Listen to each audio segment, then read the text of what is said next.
In this video, I'm going to show you the difference of shooting in Camera Raw versus shooting in Jpeg. Here are two files of the same image. When I took these pictures, my camera was set in RAW plus Jpeg. Every time I took a picture, two files would be saved, one in RAW format and one in Jpeg. As you can see, the images are terrible. The white balance is off and it is severely overexposed. Let me do some editing to make them look better. So I'm in Adobe Photoshop Lightroom, the cloud-based version of Lightroom. So let me start with editing the raw file first. I'm going to double click it, go to my editing panel. The first thing, let me take care of white balance. So under color, as you can see, white balance is currently set as shot. If I click on that arrow next to as shot, you'll see that there's different options. Let me just go through some of them, see how it looks.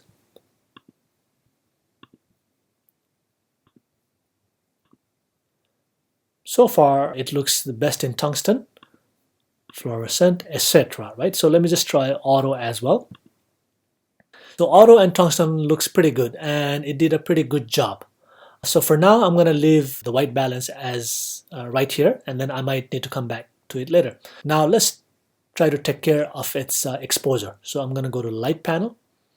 So first, I'm going to click on this icon over here on the histogram, which shows the areas that's being clipped. So any white area that doesn't have any information. So I'm going to move my white slider to the left. As I move to the left, some of those clipping areas goes away. Next, I'm going to go to my highlights. Keep on bringing to the left until all of this clipping area is gone. So now if you see before and after, right around here, there's a lot of detail that comes back.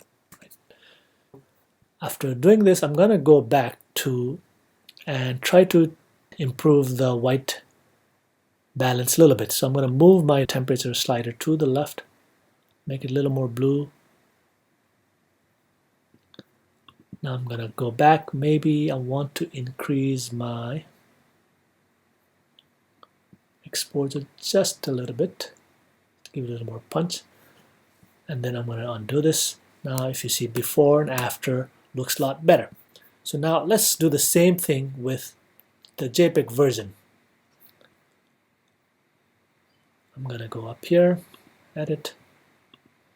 First I'm going to go with color. So now let me try to take care of the white balance. If I click on the white balance, as you can see, the Jpeg does not have too many options. That's one difference between Jpeg and Camera Raw is Camera Raw files will allow you greater options when it comes to white balance. This options I'm listed to auto, see what it does. As you can see, it does look better, but the raw file looked a lot better than this. So I'm just going to leave the white balance as is for now. I'm going to take care of my exposure. I'm going to click this icon so I can see the highlight clippings. If you remember, the raw file had lesser area of clippings. This Jpeg has a lot more area that's being clipped.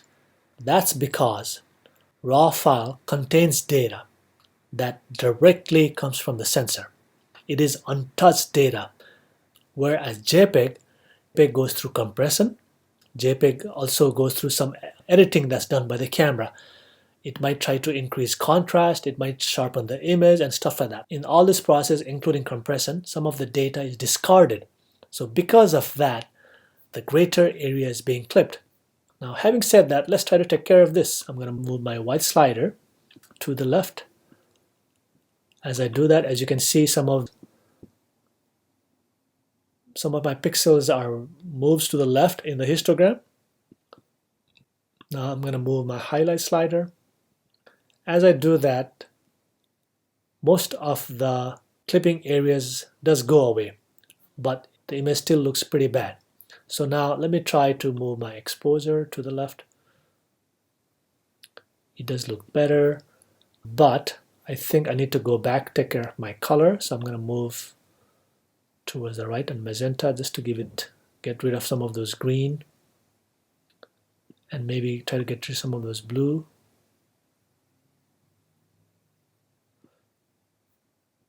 something like that. Now, if you compare before and after, this is the JPEG, this is the raw file. The raw file has turned out a lot better than JPEG. That's the key difference between raw file and JPEG. Raw files will give you greater flexibility when it comes to post-processing. If an image is important, say you are shooting a commercial job, you will be better off shooting in RAW.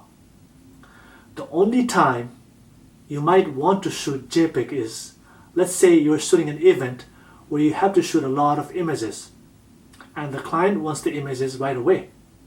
If you shoot in RAW format, you'll have to process all the images, which might take some time. But since JPEGs are processed by the camera, they will generally look pretty good. In instances with quick turnaround time, JPEG might be a better option. And another advantage of JPEG is that it will take up less storage space. I hope you now understand the difference between shooting RAW versus JPEG. If you have any questions, please use the comment section below. And please like this video and subscribe to my channel so that you won't miss any of my upcoming tutorials.